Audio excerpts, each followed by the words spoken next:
अस्सलामुअलैकुम नाजरीन, रिजवाना गज़नफ़र ऑफिशियल में आप देख रहे हैं प्रोग्राम मसला ये है। नाज़रीन, इस वक्त का सबसे बड़ा मसला जिसका सिर्फ हमें ही सामना नहीं बल्कि पूरी दुनिया को जिसका सामना है, पाकिस्तान समेत पूरी दुनिया को आलमी वबा का मसला है, आलमी वबा का सामना है।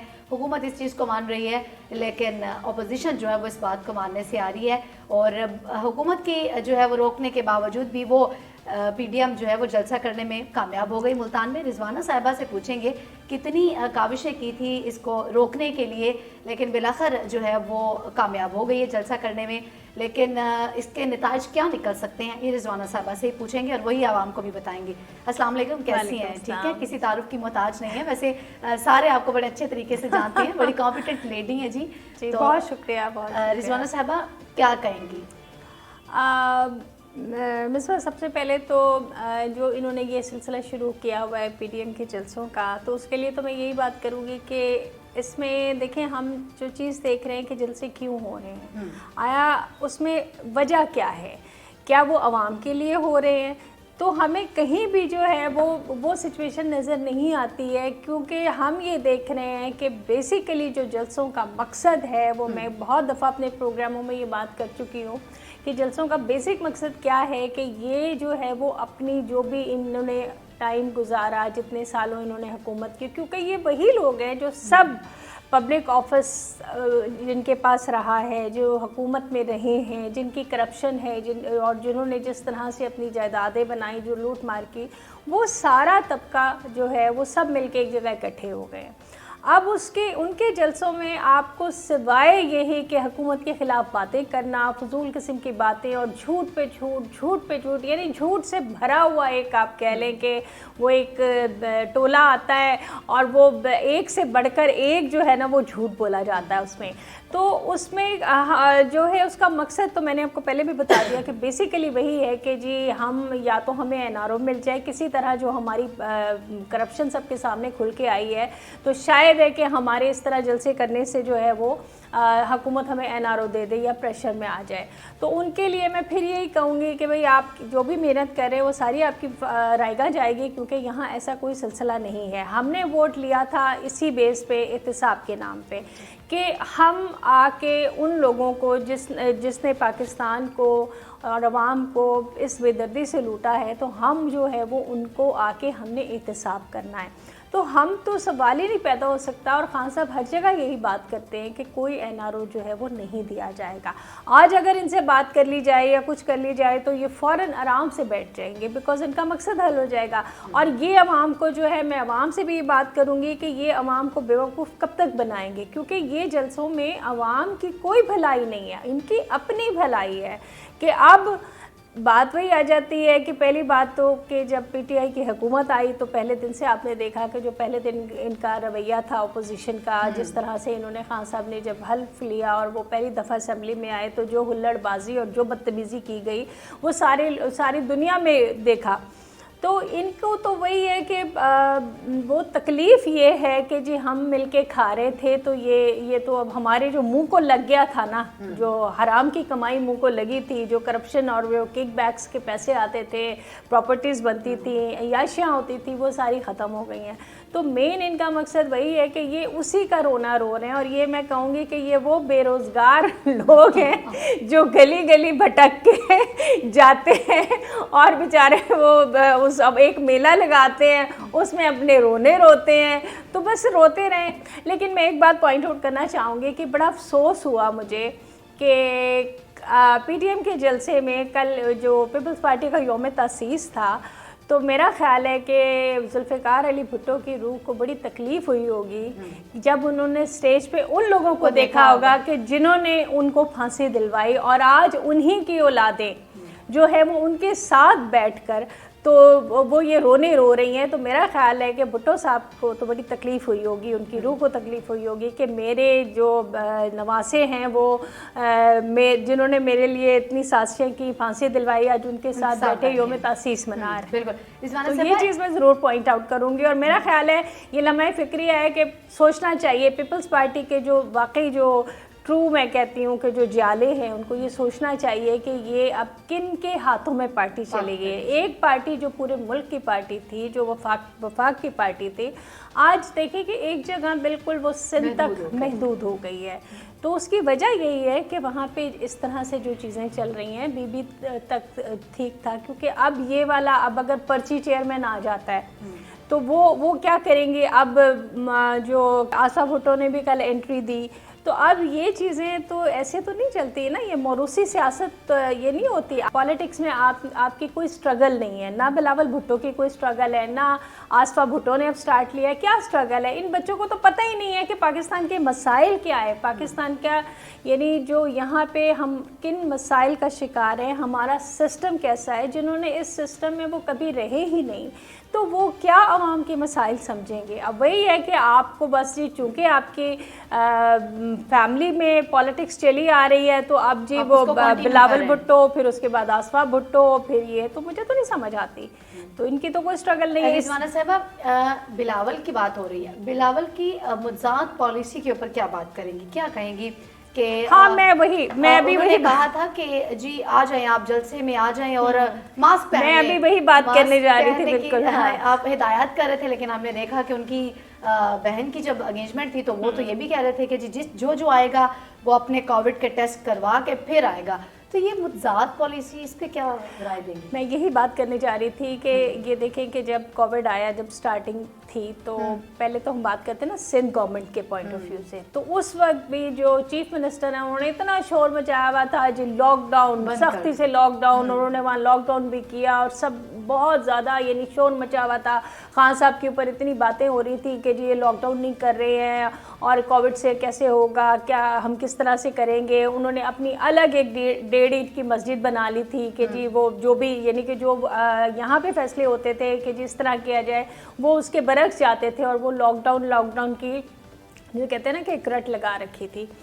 तो लेकिन अल्हम्दुलिल्लाह कि जिस तरह से खान साहब ने सबको इस कोविड को हमारी हुकूमत ने डील किया, और कुछ अल्लाह का करम भी मैं कहूँगी कि आज सारी दुनिया में उसकी पजीराई हुई है और हमारे यहाँ डेथ रेट भी बहुत कम गया, हमारी इकॉनमी को भी उतना लॉस नहीं हुआ कि जितना हम देखते हैं कि बड़े बड़े जो मुल्क थे, अमेरिका है, इंडिया है, इकॉनमी के पॉइंट ऑफ व्यू से ये सब किस तरह से इनकी इकॉनमी क्रैश हुई है। तो एक तो ये बात कि इन्होंने लॉकडाउन का शोर मचाया हुआ था। दूसरा मैं बात करूँगी कि मुनाफिकत की हद होती है। एक तरफ आप अवाम में जाते हैं, आप लोगों पे टीवी पे आप ये आके कहते हैं कि जी आप बाहर निकलें, जलसों में आए। क्यों आए जी? हमने जो करप्शन की है, हमने जो मनी लॉन्ड्रिंग की है, तो अब आके हमें बचाने के लिए तुम बाहर आओ, ठीक है। और अपना क्या रवैया है कि जी अगर बहन की मंगनी है तो बाकायदा ये कहा जा रहा है कि जी पहले कोविड का टेस्ट करवाए और जो टेस्ट रिपोर्ट लेके आए तो आप मंगनी में शरीक हो सकते हैं। यानी मैं हैरान हूँ, मैं उन लोगों पे हैरान हूँ जो इनको सपोर्ट करते हैं कि उनको ये समझ नहीं आ रही कि आप अपने लिए तो आप कितने कॉन्शियस हैं कि जी आप कोविड के टेस्ट मंगवाए, मतलब कि जो आपके मेहमान हैं वो टेस्ट रिपोर्ट लेके आएंगे तो शरीक होंगे। और आवाम जो है वो तो बेकार लोग हैं ना, उनको तो इन्होंने रखा इसीलिए हुआ है कि गोली खानी है तो पहले उन्होंने खानी है, जो मुसीबत आनी है तो उन्होंने खानी है। तो उनके लिए इनके दिल में कोई दर्द नहीं है, उनको ये निकाल के बाहर लाते हैं। लेकिन देखें अब करने वाली बात है, अल्लाह की करने की बात ही ऐसी थी कि अब बहन की शादी में भी वो मंगनी में बिलावल साहब खुद शरीक नहीं हो सके। तो मेरा ख्याल है उनको ये चीज़ें सोचनी चाहिए कि आप थोड़ी सी, तो यही तो बात है ना जो मैं आपसे कहती हूँ कि एक लीडर में और एक पर्ची वाले जो ज़बरदस्ती का बनाए, यही फ़र्क होता है कि आपके अंदर वो विजन नहीं है, वो समझदारी नहीं है, वो सोच नहीं है कि आप एक तरफ क्या बात कर रहे हैं, दूसरी तरफ आप किस तरह की बात कर रहे हैं। तो क्या अवाम को कब तक बेवकूफ़ बनाएंगे? मेरा ख्याल है अब अवाम के सामने एक्सपोज हो गए तो ये अब लोग भी समझते हैं कि जी एक तरफ तो हमें बुलाया जा रहा है, हमें कहा जा रहा है। साहब इस पर क्या कहेंगी? अब वो कहते हैं अपोजिशन के हमें पहले इन्होंने शोर मचा दिया था कि हमें रोक लेंगे, हम जलसा नहीं, हम इन्हें किसी सूरत जलसा नहीं करने देंगे, हालात इस तरह के हैं, सब कुछ हैं, इंतज़ामिया इजाज़त नहीं देती, लेकिन अपोजिशन इतनी मजबूत है कि वो जलसा कर डालती है और फिर वो उस पर खुश भी होती है और फिर उस पर हुकूमत को चैलेंज भी करती है। तो ये क्या उनके लिए कोई शर्म की बात है या उनके लिए ये दाद की बात है कि इन हालात में आप जलसा कर लें? देखिए یہ ہر جلسے میں خود کو ایکسپوز کر رہے ہیں. اب کیا ہمارے عوام نہیں جانتے, کیا لوگ نہیں جانتے؟ آپ دیکھو مصباح کہ کووڈ کا ریٹ کہاں 0 پہ چلا گیا تھا, کہ ہماری ڈیتھ ٹول جو ہے وہ بالکل ڈکریز ہو گیا تھا, اور کل کے بعد اور ابھی گریجولی گریجولی ہم مطلب ٹی وی پہ بھی آ رہا ہے, حکومت نے بھی شروع کیے تھے, ہم نے فوراً کٹ ڈاؤن کر دیا. یہ ہوا کہ جی کہیں جلسے نہیں ہوں گے, اور اگر کوئی حکومتی پروگرامز بھی ہوتے ہیں تو میڈیا پہ اس کا ریکارڈ موجود ہے کہ سلیکٹڈ لوگ بلائے جاتے ہیں, ماسک پہنے ہوتے ہیں, ڈسٹنس کا ہم نے SOPs کا خیال رکھا ہوتا ہے, اور اسی طرح بہت ساری چیزوں میں سلیکٹڈ لوگ ہوتے ہیں کہ جی اتنے لوگ ہیں کہ اتنے ایریے میں اتنے لوگوں میں ڈسٹنس رہے گا. اب آپ کو پتہ ہے کہ جلسے جلوسوں میں تو یہ سب نہیں ہوتا نا, اور جیسے انہوں نے ابھی دیکھیں, آپ دیکھیں پشاور میں ریٹ کہاں چلا گیا ہے, اور ابھی یہ جو ان کے جلسوں کے جو سلسلے ہیں, تو ہمارا مقصد یہ ہے کہ بھائی آپ ضرور جلسے کریں, 2 مہینے صبر کر لیں, ذرا سا یہ کرونا کی لہر ہوئے, پھر آپ ابھی تو 3 سال پڑھے, کرتے رہیں آپ جلسے, آگے بھی میرا خیال ہے 5 سال کرتے رہیں گے تو آپ ضرور کریں جلسے. ہم جلسے منع اس لیے نہیں کر رہے, لیکن یہ بات بعض اوقات یہ دونوں جو پارٹی ہے یہ اس حد تک دشمنی پہ اتر آئے ہیں کہ ان کو یہ نہیں سوچ رہے کہ عوام کا کیا بنے گا. ان کو یہ ہے کہ بس جی جو ہم برا کر سکتے ہیں کریں. جلسوں میں بھی ان کا مقصد یہی ہے کہ جی زیادہ سے زیادہ لوگوں کو کووڈ ہو, تاکہ پچھلی دفعہ جو ہے وہ چونکہ خان صاحب کی حکومت نے اور ہم نے بہت اچھی طرح کووڈ کو جو ہے وہ اس کو ہم نے فیس کیا اور ساری دنیا میں پذیرائی ہوئی, تو جی حالات اتنے خراب ہوں کہ وہ کہتے ہیں نا کہ جیسے ہم دشمنی پہ اتر آئے ہیں. ہمیں یہ نہیں خیال کہ نقصان ہمارا ہوگا, ہمارے لوگوں کا ہوگا, ہمارے ملک کا ہوگا, لیکن ان کا سوچ یہی ہے کہ جی وہ زیادہ سے زیادہ لوگ ہوں, یہ ہوں, تاکہ جی ان کو مقابلہ کرنا مشکل ہو, اور پھر ہمیں کہنے کو ملے کہ دیکھو جی اب تو یہ ملک کے حالات کتنے خراب ہیں. تو یہی ہمیں تو سمجھ آتا ہے, ورنہ کوئی بھی ہو وہ بھی ہمارے عوام تو سب کے سانجھے ہیں نا. اب ہمارے لیے چاہے پیپلز پارٹی کے جالے ہوں, چاہے نون لیگ کے لوگ ہوں, کوئی ہوں, ہم نے تو سب کو دیکھنا ہے, ہمیں تو سب کی فکر ہے کہ جی کووڈ تو سب کے لیے, ہمارے لیے تو عوام ہے نا سب, ہم نے تو ان کا سوچنا ہے. تو اسی وجہ سے یہ بات کی گئی, اور جو ہم پکڑ دھکڑ والی بات تھی کہ پہلے ان کو بہت کیا گیا, لیکن جتنا زیادہ منع کیا گیا اتنا زیادہ انہوں نے ریئیکٹ کیا. تو ایسی بات نہیں ہے, اگر حکومت چاہتی, شروع میں ضرور روکا گیا, لیکن بعد میں آپ نے دیکھا کہ ہوا کہ چلے جی آئیں, ٹھیک ہے کر لیں آپ تو, لیکن پھر بھی آپ دیکھیں کہ کیا ان کے جلسے 11 پارٹیاں ملتی ہیں, چند لوگ اکٹھے کر لیتے ہیں, تو اس کے بعد اس سے حکومت کو کوئی فرق نہیں پڑتا. یہ میں آپ کو بتا دوں کہ یہ نہیں کہ اگر ہم کہیں گے جی ہمیں اس سے کوئی خوف ہے یا کچھ ہے, وہ اس لیے نہیں ہے کہ جتنا کراؤڈ یہ اکٹھا کرتے ہیں ہمارے جلسوں میں اس کا 4 گنا کراؤڈ. خان صاحب کا ایک جلسہ جو ہے وہ ان کے 10 جلسوں کے برابر بھی میرا خیال ہے اس سے بھی بہتر رہا ہے. تو ہمیں اس لیے کوئی پریشانی نہیں ہے. یہ 11 مل کے جو لوگ جس طرح سے پکڑ دھکڑ کر کے لوگ لاتے ہیں, تو اس سے کوئی فرق نہیں پڑتا. رضوانہ صاحبہ ابھی یہ بھی اندیا دے چکی ہیں, بلکہ باقاعدہ اعلان کر چکے ہیں کہ ہم نیکسٹ جو ہے وہ پھر اسی طرح جو ہے وہ جمعے کو بھی اور ہفتے اتوار کو بھی ہم اسی طرح کے جو ہے نا وہ جلسے جلوس نکالیں گے, اور ہم کریں گے. اور یہی نہیں ہے کہ ہم صرف ایک جگہ پہ کریں گے, اب وہ کہتے ہیں ہم جگہ جگہ کریں گے, جہاں ہمارا دل کرے گا ہم وہاں میدان سجا لیں گے اور ہم جلسے کریں گے. تو آپ نے کیا حکمت عملی اپنائی ہے کہ اب تو چونکہ خدا کرے کہ حالات بہتر ہو جائیں, لیکن چونکہ شراب مزید بڑھ رہی ہے کووڈ کی, تو اگر یہ صورتحال رہتی ہے اور وہ بھی بضد ہیں کہ ہم پیچھے نہیں ہٹیں گے, حکومت نے کیا پالیسی بنا رکھی ہے؟ دیکھیں ابھی تو فی الحال بات یہی آ رہی ہے کہ جس طرح سے آپ نے دیکھا کہ کووڈ کے جو حالات تھے کہ اسکول بند کر دیے گئے ہیں, اسکولوں میں بھی آن لائن کلاسز کی ہم نے بات کی ہے, اور پہلے بھی یہی بات ہوئی کہ ہم ظاہر ہے دیکھیں مثلا ہمارے یہاں ڈیلی ویجز بہت زیادہ ہیں, ہمارے یہاں غریب لوگوں کی تعداد بہت زیادہ ہے, ہمارے یہاں ایسی فیملی ہیں جو ایک کمرے کے گھر میں 6-8 افراد لوگ جو ہے وہ رہتے ہیں. تو ظاہر سی بات ہے ہم اس پوزیشن میں نہیں ہیں کہ ان کو ہم لاک ڈاؤن میں ان کو بند کر دیا جائے. تو اسی وجہ سے یہ ساری چیزیں ہیں کہ ہم پہلے بھی جس طرح سے کیا گیا کہ ہم نہیں چاہتے, ہاں جن علاقوں میں ہوتا ہے جو ہماری اسمارٹ لاک ڈاؤن کی پالیسی تھی اس پہ عمل کر کے, جن علاقوں میں زیادہ پیشنٹ ہم نے دیکھے وہاں پہ ہم نے اسمارٹ لاک ڈاؤن کیے. تو اب اگر یہ اس کے اوپر تلے ہوئے ہیں تو میرا خیال ہے کچھ دن اور شاید لوگ انہیں دیکھیں گے. اصل میں مقصد ان کا یہ ہے کہ دیکھیں الحمدللہ جس तरह बेहतरी आ रही है मुल्क में। आप देखें कि हमारी इकोनॉमी कितनी बेहतर हुई है, कि हमारा जो करंट अकाउंट जो है वो सरप्लस में गया है, हमारा फिजिकल जो डेफिसिट था वो भी सरप्लस में गया है। डॉलर की प्राइस आपने देखा कि कितनी ज़्यादा कम हुई है। और सबसे बड़ी खुशखबरी जो लोगों के लिए थी वो यही थी कि जी हमारी जो फैसलाबाद और गुजरांवाला में जो पावर लूम्स हैं वो किस तरह से हमारी फैक्ट्रियां चल गई हैं कि आज हमारे पास वर्कर्स की कमी है, हमारे पास लेबर नहीं है। हमारे लिए मुश्किल हो रहा है कि जितना ऑर्डर है हम उसको किस तरह से जो है वो पूरा करें।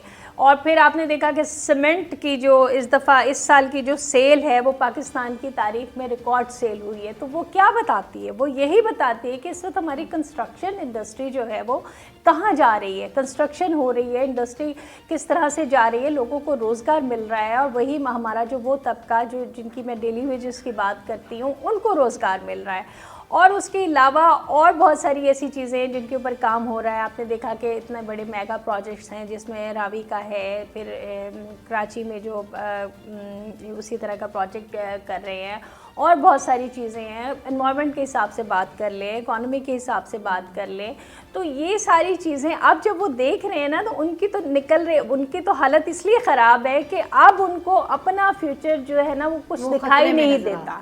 वो उनको लगता है कि ये सब जो काम है इसके बाद उनका तो ख़त्म है ना, वो तो ख़त्म, नून लीग के ख़त्म, पीपल्स पार्टी भी ख़त्म। कि अब उनको ये है कि जी अवाम तो ये देख लेंगे कि अच्छा ऐसे भी लीडर होते हैं, ऐसे भी हुकूमत होती है कि जहाँ पे आप देखें कि स्टील मिल के जो मुलाजमीन थे जिन्हें 2013 से नहीं मिली थी, जो रिटायर्ड मुलाजमीन थे जिन्हें नहीं उनकी तनख्वाहें और वाजिबात नहीं मिले थे, 24 अरब अभी उनको दिए गए हैं, उनको वो वाजिबात दिए गए। तो हमारी आवाम के लिए तो ये बड़ी अजीबोगरीब बातें हैं, क्योंकि उन्होंने तो हमेशा यही देखा है कि वो उनको तो कभी कुछ मिला नहीं है।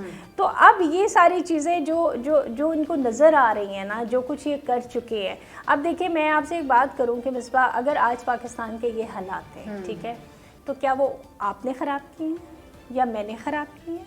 कौन था इतने सालों से, 40-35 सालों से कौन था यहाँ पे हुक्मरान? ठीक है ना। आज कराची के जो हालात हैं कि कराची को जो मैं अक्सर कहती हूँ कि कराची जो है वो अब कूड़ाची हो गया है, ठीक है ना, कूड़े का ढेर बनाया हुआ है। वो किसने बनवाया? पीटीआई ने तो नहीं बनाया ना। वो किसने बनाया है? जिम्मेदार कौन है? जिम्मेदार वो लोग हैं जो 35-40 सालों से यहाँ पे हुकूमत कर रहे हैं। और फिर एक तरफ हम देखते हैं कि तो हमारी जो स्टील मिल है जो 2 अरब के मुनाफे पे थी, और मैं आपको बताऊं कि जब 2008 में हमारी स्टील मिल में जो है वो 2 अरब मुनाफा वो दे रही थी, और उसकी जो अकाउंट था उसमें 9 अरब रुपया जो उनके अकाउंट में था, और 2 अरब मुनाफा उनका वो एक सालाना होता था। उसके बाद जब पीपल्स पार्टी की हुकूमत आई तो इन्होंने अपने जब जियाले भर्ती किए, जिस तरह से बेड़ा गर्क हुआ, और 2013 में करते करते 2015 में ये हुआ कि स्टील मिल को बंद कर दिया गया। तो ये सारी चीज़ें हैं कि अब इनको यही लग रहा है कि जी हमने तो ये सब किया। लोगों को वो भी याद है कि स्टील मिल 2008 में क्या थी, 2013 में क्या हुई, और 2015 में क्या हुई, और पीआईए क्या था, पीआईए एयरलाइन क्या थी, और अब पीआईए इनकी हुकूमतों में पीआईए का क्या रहा, क्या है, और एयर ब्लू। तो हमें तो वो कहते हैं ना, हमें तो विरासत में माशाल्लाह जो भी मिला है वो तबाह और बर्बाद मिला है। बिल्कुल जी, तो सब पे काम हो रहा है। बिल्कुल, बहुत शुक्रिया आपका। रिजवाना साहबा का कहना है कि हमें जो कुछ मिला है वो विरासत में मिला, और जो विरासत में हमें मिला है वो जी तबाहशुदा मिला है। और अपोजिशन की जो चीखें हैं वो इसलिए इतनी ज़्यादा निकल रही हैं क्योंकि उनका अपना मुस्तकबिल जो है वो ख़तरे में है। फिल वक्त मुझे और रिजवाना साहबा को दे इजाज़त। अल्लाह निगहबान। देखते रहिए रिजवाना गज़नफ़र ऑफिशियल, और कमेंट सेक्शन में अपनी राय का इज़हार ज़रूर कीजिए। अल्लाह निगहबान।